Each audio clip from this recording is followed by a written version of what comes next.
사랑합니다. 정말 많이 추워졌습니다. 건강 유의하십시오. 우리가 성탄목을 점등한 이후에 많이 들뜨기도 하고 또 기대하고 설레는 일들이 많은데, 또 한편으로는 지금 현재 교회 안에 암 투병하시는 분들, 또 장기적인 질병으로 고통당하는 분들이 많습니다. 우리의 즐거움이, 우리의 기쁨이, 설렘이 커질수록 그분들의 마음속에는 어쩌면 그늘이 더 짙어질 수도 있겠습니다. 많이 기도하시고 또 찾아보시고 위로해 주시고 격려하시는 이 연말이 되면 좋겠습니다. 하나님께서 불쌍히 여기셔서 우리의 조상들은 다 신령한 음료를 마시고 신령한 음식을 먹으며 출애굽을 했습니다. 그러나 그들 중에 다수, 정확히 말하면 60만 명 중에 2명 빼고 다수, 그들은 다 가나안에 들어가지 못했습니다. 왜 그랬습니까? 분명 하나님의 전능하심을 따라 그들은 다 광야로 나왔지만은 목표했던 가나안에 들어가지 못했던 것은 그들이 하나님을 시험했고 하나님을 원망했고 자신의 판단을 따라 자신 스스로가 기뻐하는 하나님을 만들어냈기 때문입니다. 결국 그들은 구원은 받았지만 구원 없는 자처럼, 바보처럼 행동하며 살다가 하나님의 사명의 땅 가나안에 가서 하나님 앞에 쓰임 받지도 못하고 어린 아이와 같이 살다가 이 땅을 떠나는 안타까운 일을 당하고 말았다 했습니다. 그러나 이 일을 생각할 때 열정이 부족했다거나 지혜가 부족했다고 생각하시면 안 됩니다. 그들 모두 다 열정이 있었습니다. 그랬기 때문에 나름대로 대안 제시도 다 했습니다. 오히려 이 문제는 자유를 어떻게 처리할 것인가, 특별히 그리스도인이 되어서 나는 나에게 주어진 자유를 어떻게 사용할 것인가에 대해 깊이 고민해야 할 문제였습니다. 8장부터 우상 숭배, 우상의 제물을 먹는 문제, 그리스도인의 자유 문제를 지금까지 설명하고 있습니다.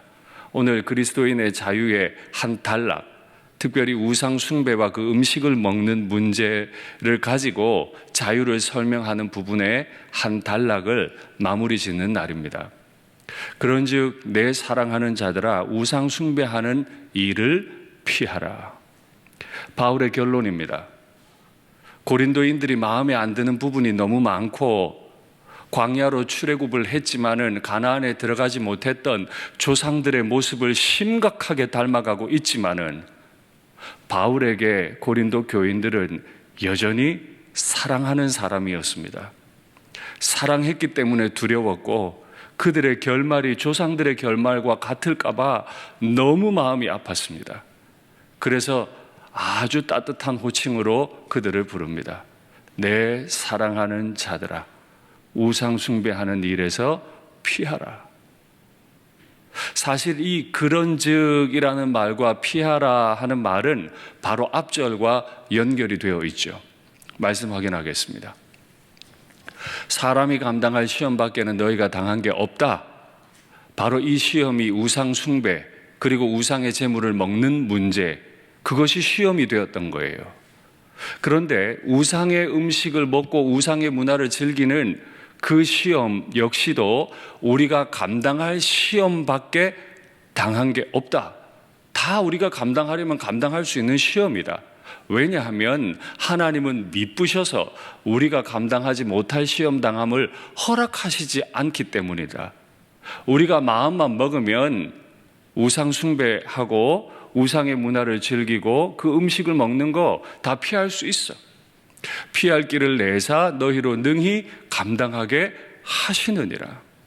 그러면 지금 고린도 교회가 우상 숭배하고 문화를 즐기고 음식을 먹는 시험에 넘어졌다는 것은 그들이 잘못되었습니까? 하나님이 잘못되었습니까?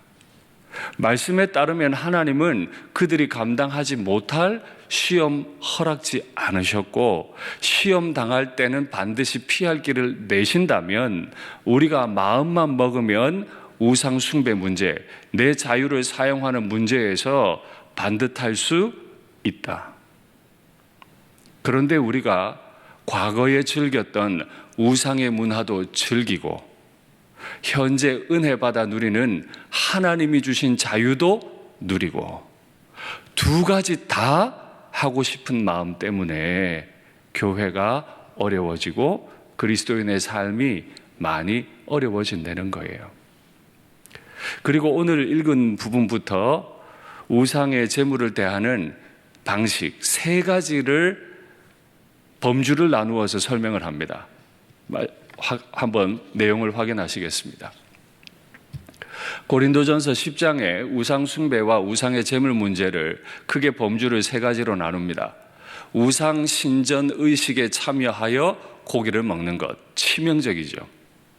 두 번째는 신전에 간 것은 아닌데 시장에서 파는 고기를 먹는 문제.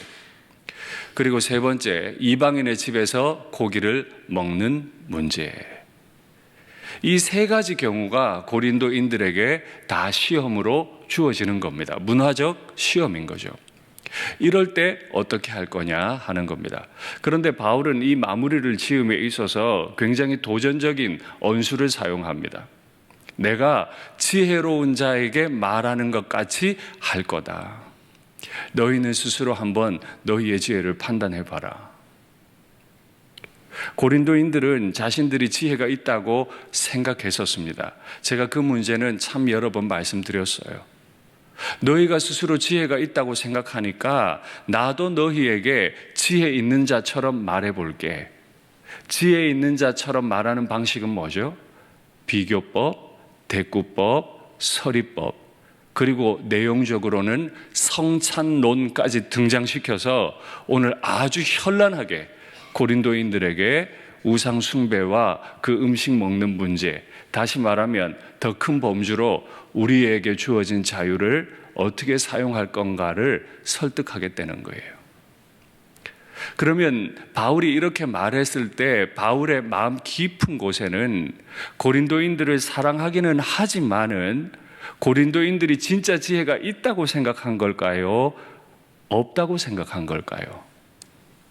이 말의 흐름을 보면 바울이 판단할 때 고린도인들은 영적인 일에 대한 지혜가 없다고 판단한 겁니다. 세상 일에 대한 지혜가 조금 있을지 모르겠습니다.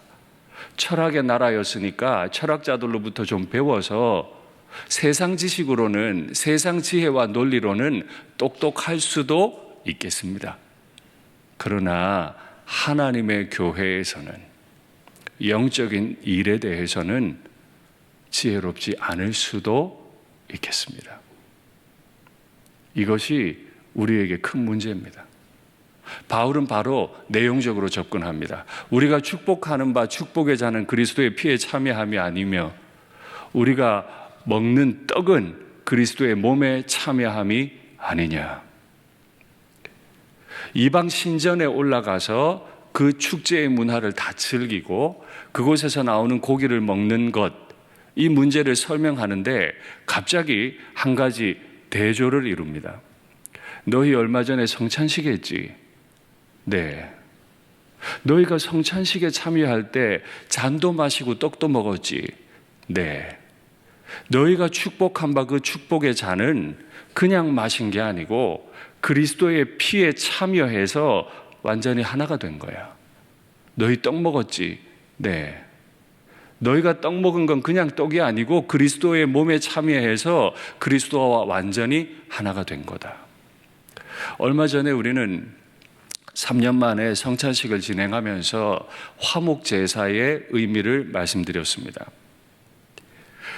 주의 떡을 먹고 주의 피를 마시는 것은 그리스도와 완전한 샬롬을 이루는 것, 남자와 여자가 완전히 하나가 된 것처럼 그 잔과 그 떡을 대하는 순간 우리는 그리스도와 떼려야 뗄 수 없는 관계가 됐다.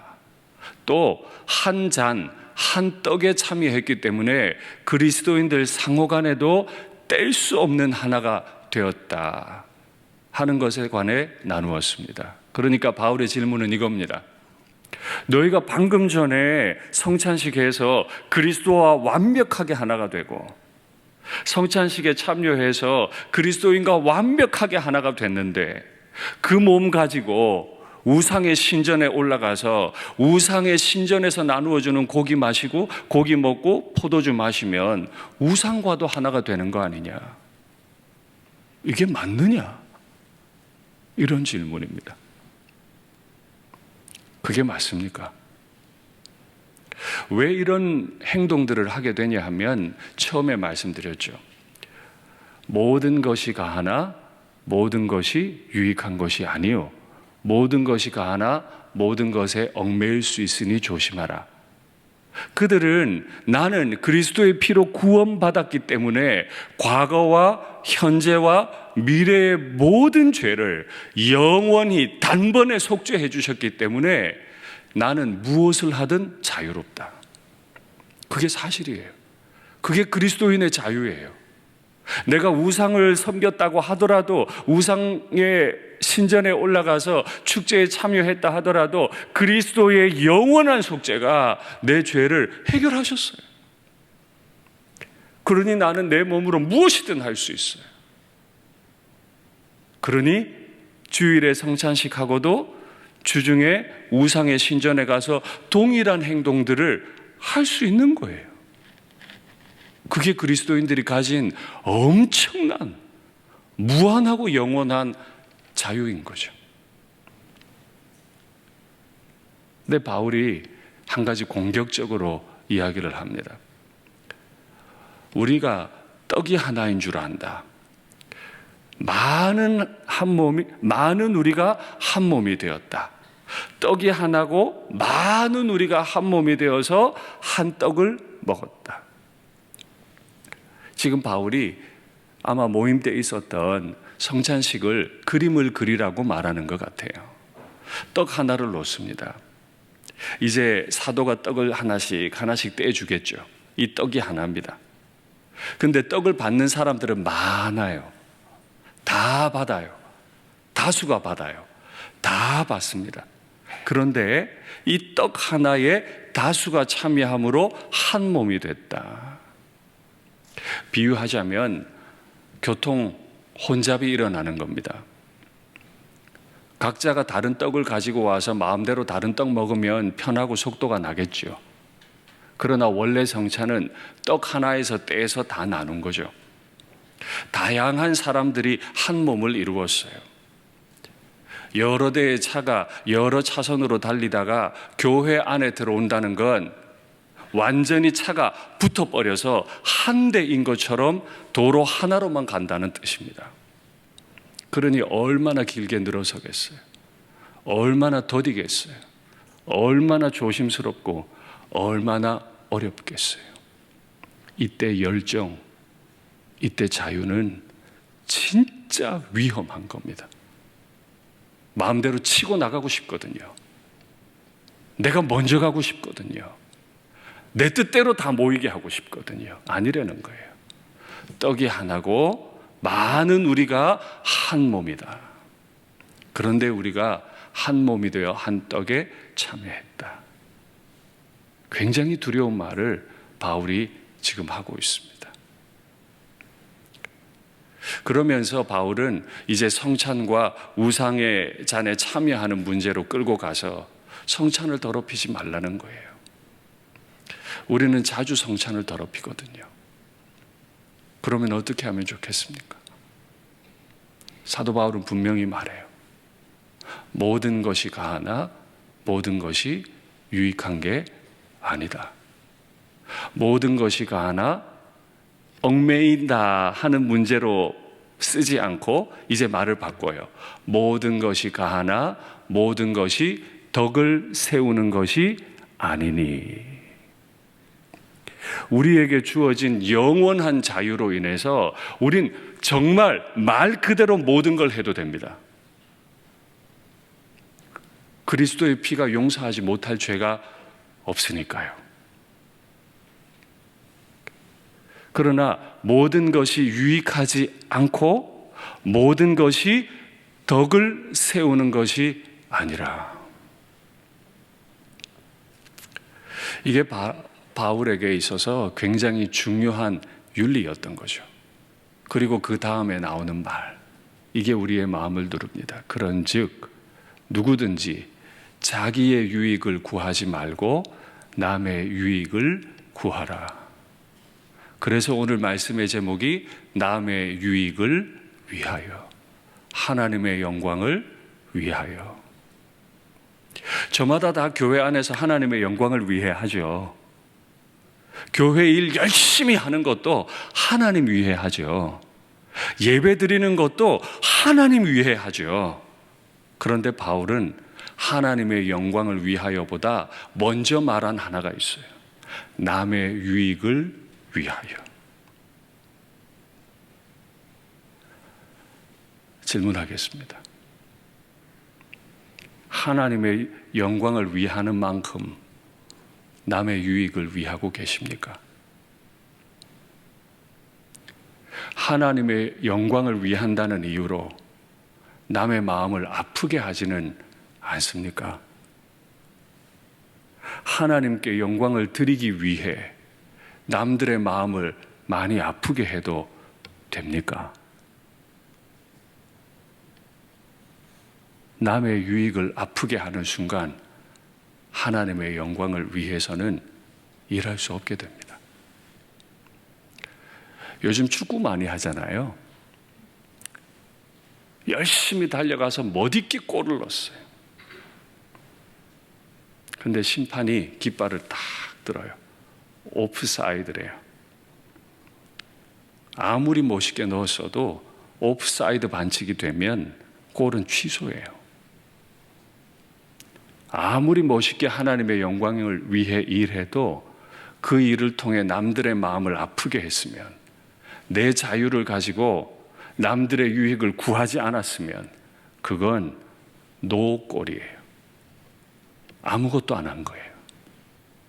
평생을 교회 일을 했고 평생을 헌신을 했어도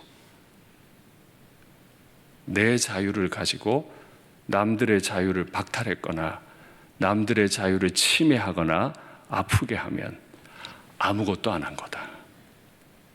꼭 기억하셔야 합니다. 이전에 드렸던 말씀으로 하면 그들이 받을 상은 하나밖에 없어서 머리에 뭘 쓰긴 썼는데 썩어버릴 승리의 관이라. 어떤 관을 받기 원하세요? 어떤 상을 받기 원하세요? 다시 질문합니다. 하나님의 영광을 위하여 남의 유익을 뺏은 적은 없습니까? 하나님의 영광을 위하여 남들을 아프게 한 적은 없습니까? 그런즉 섰다고 생각하는 자들은 넘어질까 주의하라. 하나님의 영광을 위한다고 말하는 사람들은 넘어질까 주의하라. 이 말씀을 꼭 마음으로 받으시면 좋겠습니다. 여기에서 그냥 넘어갈 수 없어요. 사도 바울이 그리스도인들의 윤리 강령을 정리해 주었는데 한번 확인하시죠. 모든 것이 유익한 것이 아닐 수 있습니다. 이 모든 것 안에는 세상에서 하는 이야기가 아닙니다. 지금 교회 안의 이야기예요. 교회에서 우리가 하는 모든 것이 열심히 했지만은, 열정적으로 했지만은 유익한 것이 아닐 수 있다. 꼭 기억하셔야 돼요. 특별히 일하고자 하는 분들은 꼭 기억하셔야 돼요. 내가 말한 내용이, 내가 말하는 말투가, 내가 말하는 억양이, 내가 말할 때 짓는 나의 표정이 유익하지 않을 수 있다. 두 번째요, 모든 것에 매일 수 있으니 조심해라. 세 번째요, 모든 것이 덕을 세우는 것이 아닐 수 있다. 그러니 기독교 윤리의 최고의 목표는 자기의 유익을 구하지 말고 남의 유익을 위하여 하라. 그러니 복잡할 거 없어요. 내가 이렇게 하는 게 우리 목사님을 위하는 것일까? 그러면 하십시오. 내가 이렇게 하는 게 우리 성도들을 위하는 것일까? 그러면 저는 해야 됩니다. 하나님의 영광을 위하여라고 말하지 마십시오. 그렇게 말하고 싶은 그 순간에 내가 이 말하고 이 행동하면 목사님께 유익할까? 목사님이 좋아할까? 내가 이렇게 말하고 행동하면 성도들께서 좋아하실까? 성도들께 유익할까? 이걸 생각하셔야 해요. 그거 없으면 오프사이드 골일 수밖에 없다. 바울은 먼저 첫 번째 범주에서 우상의 신전에 올라가서 자기의 자유를 마음껏 누리면서 음식을 먹었던 그들에 대해 지금 이렇게 말을 했고요. 이제 두 번째 범주는 우상의 신전에 간 건 아닌데 장보러 시장에 나갔어요. 근데 고린도인들은 다 알고 있어요. 고기는 다 우상의 것이에요. 신의 것이에요. 그래서 고린도인들은 짐승을 잡으면 그 고기가 반드시 신전에 들어갔다 나와요. 몰래 도살한 거 아니면. 그러니 시장에 나와서 팔리는 고기의 대부분은 우상에게 제물로 바쳐졌던 것이거든요. 근데 왜 이런 것까지 교회가 다루어야 하는 거죠? 아니 어찌됐건 간에 우리는 영원한 자유를 가진 사람이니까 고기를 먹든 말든 그건 내 자유 아닌가요? 왜 시장에서 그 고기를 먹고 안 먹고가 문제가 되는 거죠? 시장에서 고기를 살 때는 묻지 말고 먹어라. 물어봐야 다 우상에게 바쳐졌던 제물이었던 고기니까 묻지 말고 먹으래요. 오히려 다르게 말해야 되는 거 아닌가요? 우상에게 바쳐졌던 제물이니까 묻지 말고 먹지 마라. 뭘 물어? 알면서 왜 물어? 알면서 묻는 게 더 나빠? 이렇게 말해야 될 것 같은데 바울은 묻지 말고 먹어. 왜 먹으라고 하죠? 그것 말고는 고기가 없거든요. 먹고 건강해야죠. 어떻게 사람이 채소만 먹고 살아요? 고기도 먹으라는 거예요. 그런데 그 고기는 틀림없이 우상의 신전에서 나온 제물이었을 거다. 근데 양심을 위하여 묻지 말고 먹어 그냥. 그러면 먹는데 왜 양심의 문제가 걸리는 거죠? 내가 우상의 신전에 가서 숭배를 한 것도 아닌데 고린도 시장에는 우상에게 바친 제물 고기밖에 없는데 그거 아니면 먹을 수가 없는데 왜 이게 양심의 문제예요? 그래서 자유와 연결되는 겁니다. 교회 안에는요, 오래전부터 제가 말씀드린 것처럼 우상의 신전에는 가도 안 된다. 우상의 신전의 축제도 참여하면 안 된다. 뿐만 아니라 우상에게 제물로 바쳐졌던 거니까 우리말로 바꾸면 조상들에게 드렸던 제사, 그 제사상에 올라갔던 음식이니까 우상에게 바쳐진 거니까 먹으면 안 된다라고 생각하는 믿음이 약한 사람이 있었다는 거예요. 여기 이 약하다 하는 말은 부정적인 의미는 적습니다. 이제 처음 예수님을 믿었는데 예수님을 믿을 때 그의 신앙적 배경이 유대인이었고 유대교 신자였을 경우 그들은 철저히 이방인과 거리를 뒀고 이방인의 문화를 거리를 뒀잖아요. 그러니까 평생을 유대교 배경으로 살아왔던 자가 그리스도인이 되었는데 우상에게 들어갔다 나온 이 음식도 더러워진 거 아닙니까? 그거 먹으면 안 되는 거 아니에요? 라고 생각할 수 있잖아요. 우리가 과거에 그랬듯이, 제가 과거에 그랬듯이, 윗부분에 꼭지가 깎여 있는 사과를 제가 먹을 수 없었듯이, 우리 할아버지 상 위에 올라갔던 그 생선을 먹고 싶어도 제가 먹을 수 없었듯이 그런 사람들이 교회 안에 있어요. 그들이 마음 아플까 봐, 그들이 시험에 들까 봐 먹지 말라는 거예요. 먹을 거거든 묻지 말고 먹어. 알고 먹지 말고. 짐작은 할 수 있지만 구체적으로 듣고 먹는 건 형제를 시험에 들게 할 수 있다. 고기가 그거밖에 없잖아. 그러니 묻지 말고 먹어. 그게 가능한 것은 이는 땅과 거기에 충만한 것이 다 주의 것임이라. 하나님이 땅을 지으셨고 땅 위에 짐승들을 많이 지어 놓으셨고 노아 홍수 이후에 짐승을 고기로 먹을 수 있게 허락해 주신 분이 하나님이셔. 그러니 고기를 먹는 게 무슨 문제겠어. 먹어. 마음껏 먹어. 그런데 그때도 꼭 기억하자. 이 고기 먹으면 안 되는 거 아니에요? 라고 생각하는 사람이 있을 수 있으니 괜히 질문하고 알고도 이거 먹는 건 그리스도의 피가 다 덮어주실 수 있는 거야. 믿음 좋은 채 하지 말고 조용히 먹어. 이런 이야기입니다. 기억하십시오. 우상의 신전이 아니라 시장에 나와 있는 음식을 사 먹을 때조차도 우리는 신앙이 약한 사람들, 나와 생각이 좀 다른 사람들, 그들을 의식해야 합니다. 그것이 그리스도인들이 자유를 사용하는 방법입니다. 자유를 사용하는 방법. 끊임없이 남들을 의식하는 것.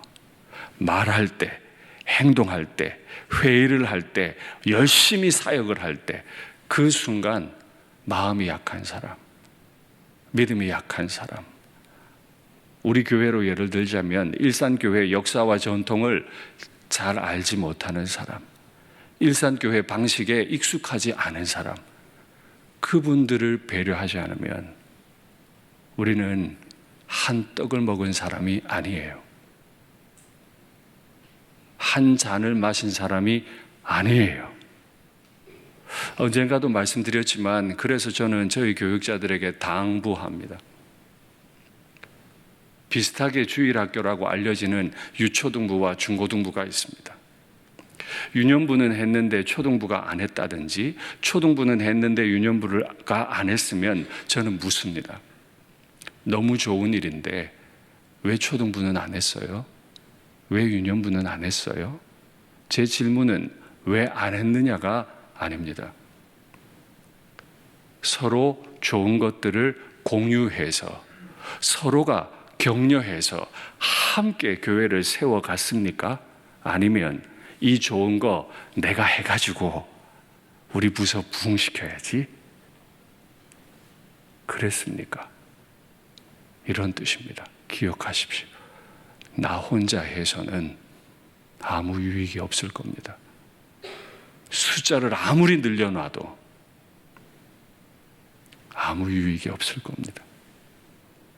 아무리 열정적으로 일했어도 내가 받을 상은 썩어버릴 관 하나밖에 없을 겁니다. 그래서 교회 안에서는 철저히 약한 사람, 지혜가 모자라는 사람, 경험이 없는 사람, 상처받을 수 있는 사람, 그들까지 기준을 낮추어서 그들과 함께 가야 하는 겁니다. 우상의 재물을 먹게 될 수 있는 세 번째 경우, 참 재미있는 얘기입니다. 바울이 세 번째 상황을 설정하는데 이야, 정말 성경에는 없는 게 없구나 싶어요. 지금 교회 이야기를 하다가 뚱딴지 같이 얘들아, 너희가 신앙생활 하다 보면 교인들과만 하는 거 아니잖아. 불신자들이 너희를 초대할 수 있지. 기억하셔야 합니다. 유대인들은 이방인의 집에 들어가지 않았습니다. 그런데 교인들은 이방인의 집에 들어갑니다. 불신자들이 너희를 초청하거든 갈 수도 있고 안 갈 수도 있잖아. 너희가 가고자 하거든 너희 앞에 놓인 음식이 무엇이든 간에 묻지 말고 먹어라. 누가 너희를 초청을 하거든 너희가 그래서 가고자 하거든, 여기 너희는 복수로 돼 있죠. 아마 상황을 생각해 본다면 불신자가 한 명 이상의 그리스도인들을 부른 것 같아요. 한 사람일 수도 있겠죠. 그러나 아마 이 이야기의 대부분은 여러 명을 염두에 둔 듯 보이는데 여러 명의 그리스도인들을 초청을 했어요. 그리스도인들은 그리스도인들끼리만 사는 사람이 아니거든요. 불신자의 문화 속으로도 얼마든 들어갈 수 있습니다. 그곳에 들어가서 먹을 수도 있습니다. 불신자의 집에 초청받아서 교인들 여러 명이 갔는데 음식이 올라왔는데 고기가 있는 거예요. 먹을까요? 말까요? 이 고기 어디서 왔죠? 우상의 신전에 갔다가 시장으로 나온 거를 불신자가 사서 나한테 대접하는 거잖아요. 그러니 이 고기의 출처도 우상의 신전이란 말이에요. 근데 불신자한테 그거 따지기가 쉽지 않잖아요. 이거 어디서 온 거예요? 물으면 예의가 아니죠. 묻지 말라는 거예요. 묻지 말고 먹어. 그런데 문제는 그 다음이에요. 만일 누가 재물이라 말하거든. 여기서 이 누가가 누구인지 정확하진 않아요. 초대한 사람이 야 이거 얼마 전에 아프로디테 신전에 올라갔다 나온 건데 고기 너무 맛있어. 이렇게 말해버렸어요. 이게 신전에 들어갔다 나왔다는 걸 말해버렸어요. 혹은 같이 간 그리스도인들 중에 믿음이 약한 사람이 저기요 목사님, 저기요 장로님, 이거 우상의 신전에 들어갔다 나온 재물이에요 라고 말하거든. 양심을 위하여 먹지 말라. 먹을 수 있잖아요. 우상의 신전에 간 것도 아니잖아요. 이방인의 집에 갔잖아요. 불신자의 집에 갔잖아요. 먹을 수도 있는 거잖아요. 그런데 알게 되었거든. 양심을 위해 먹지 마라. 그거 먹으면 내 양심이 더럽혀집니까? 우상의 신전에서 나온 그 음식, 시장에서 사온 그 고기를 먹으면 우상이 거기에 가득 우르르 막 몰려 있었기 때문에 내가 그거 먹으면 우상이 그 귀신들이 내 안에 쏙 들어와 가지고 내 양심이 막 지저분해진다는 뜻입니까? 내가 너희의 양심에 관해 말하는 것이냐? 아니라 나는 지금 남의 양심에 관해 말하는 중이라. 내 양심 더럽혀질까 말하는 거 아니고 남의 양심 더럽혀질까 말하는 거야. 참 어려운 이야기죠. 그거 먹는 사람의 양심이 더럽혀질까 그거 걱정돼서 내가 지금 말하는 게 아니야. 너에게 이 고기가 신전에서 나온 재물이라고 알려준 그 사람과 그 사람의 양심 때문에 내가 말하는 것 아니냐. 그리스도인으로 산다는 건 이렇게 어렵습니다. 고기 하나 먹는 것까지도, 그냥 음식 하나 먹는 것까지도 마음 약한 사람, 신앙 약한 사람, 남의 양심에 지장을 줄까 노심초사해서 조심조심. 그게 난 지금 하나님의 영광을 위해 일하고 있는데, 하나님이 시킨 일 내가 하고 있는데, 그러면 안 돼요. 그건 하나님께 영광이 되질 않아요. 노골이에요. 열심히 달려가 공을 차 넣었지만 노골이에요. 어찌하여 내 자유가 남의 양심으로 말미암아 판단을 받겠느냐. 우리가 어떻게 받은 자유인데, 그리스도께서 피 흘림으로 주신 그 거룩하고 영원한 자유가 어떻게 남들에 의해 심판당하는 자유가 되도록 전락시킬 수 있느냐. 지금 사도 바울은 굉장히 고차원으로 끌어올려 버립니다. 그런즉 너희가 먹든지 마시든지 무엇을 하든지 먹고 있느냐? 마시고 있느냐? 먹고 마시는 것 말고 회사에서 일할 때, 교회에서 사역을 할 때 무엇을 하든지 다 하나님의 영광을 위하여 하라. 하나님의 영광을 위하는 건 우리가 캐치프레이즈를 내걸었기 때문이 아닙니다. 그 영광스러운 분께서 죽으심으로 내게 주신 이 자유가 남들에게 판단받지 않게 하는 것, 그게 영광이죠. 내가 자유 잘못 써서 난 저 사람이 말한 것 때문에 내가 너무 아파. 나 저 사람과 함께하기 힘들 것 같아. 그렇게 일 아무리 해봐야 하나님 영광 안 됩니다. 나 좋은 거 한 거지. 내 방식대로 한 거지. 한 떡에 참여하고 한 잔에 참여한 사람에게 상처 다 주고, 그리스도께서 피 흘려 사랑하신 형제에게 상처 다 주고, 하나님께 영광을 그게 어떻게 가능해요? 형제들끼리 싸우고 다투면서 어떻게 아버지 생신 선물을 준비할 수 있죠? 안 하는 게 낫죠. 안 한 거예요. 한 것만 못해요. 지금 바울은 그 얘기를 하는 겁니다. 먹든지 마시든지 무엇을 하든지 다 하나님의 영광을 위해, 형제의 양심에 의해 내 자유가 판단받지 않는 범위 안에서 일하는 게 좋겠다. 바울이 그렇게 일한 사람 하나를 추천하는데 바로 바울 자신이었습니다. 내가 그렇게 한 것처럼 너희도 모든 일에 모든 사람에 대하여 자기의 유익을 구하지 말고 남의 유익을 구하여 그들로 구원을 받게 하라. 질문하겠습니다. 내가 올 한 해 온유라고 하는 주제를 가지고 지금까지 달려왔는데 내가 한 일로 인해 남들이 구원을 받았습니까? 내가 한 말로 인해, 내가 보인 이 표정으로 인해, 무심코 나온 내 말투로 인해, 혹은 깊이 생각하고 열정적으로 움직였지만 내 관습으로 인해 60만 명 중에 2명만 딱 가나안에 들어갔던 그 교훈에 비추어 생각한다면 과연 내가 교회에서 행한 이 일들로 인해 내 형제들이 구원의 감격을 누렸습니까? 아니면 아파하고 힘들어했습니까?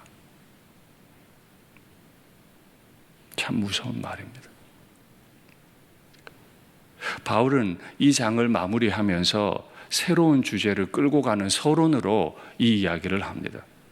무엇을 하든지 다 하나님의 영광을 위해 남들에게 판단받지 않는 범위에서 자유를 사용하는 것이 하나님께 영광이 된다.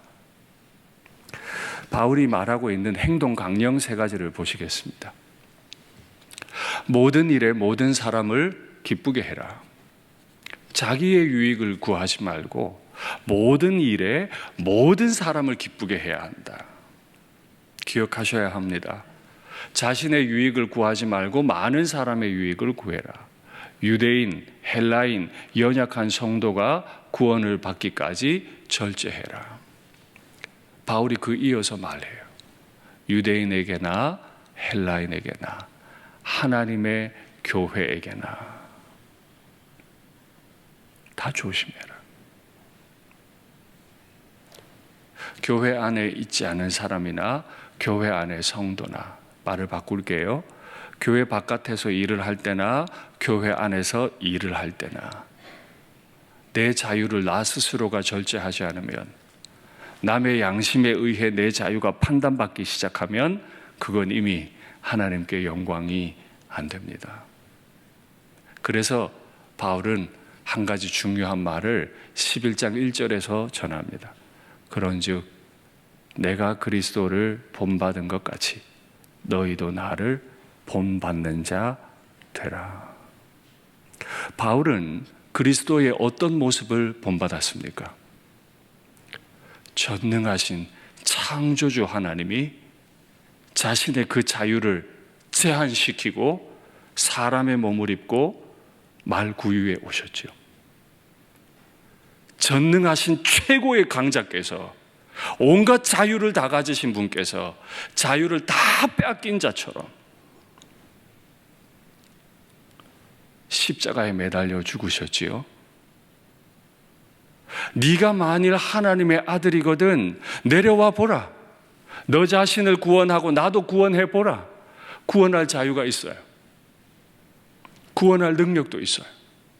더 이상 모욕을 받지 않을 자유가 있어요. 그러나 내가 그 자유를 사용하면 나를 보내신 하나님 아버지가 날 판단하실 거예요. 내가 너 십자가에서 내려오라고 너 거기 보냈니? 내가 너 거기서 죽으라고 보낸 거 아니야. 왜 네 마음대로 해? 이렇게 될 거 아닙니까? 내가 그리스도를 본받은 것 같이 모든 자유와 전능한 능력을 가지고도 십자가에 자신을 철저히 제한시키신 그리스도를 본받은 것 같이 너희는 나를 본받아라. 왜요? 바울도 예수님의 떡을, 교인들도 예수님의 떡을, 바울도 예수님의 잔을, 교인도 예수님의 잔을 함께 먹고 마시기 때문입니다. 말씀을 맺겠습니다. 하나님의 영광을 위한다 말하기 전에 남의 유익을 구하고 있는지 깊이 생각하십시오. 남의 유익을 구한다고 말로 하기 전에 내 말과 내 행동이 정말 그리스도의 잔과 떡에 참여한 자다운지 깊이 생각하십시오. 그래야 우리가 하나님 아버지 앞에서 받을 상이 있고, 그래야 하나님이 나의 사역을 통해 영광을 받으실 수 있기 때문입니다.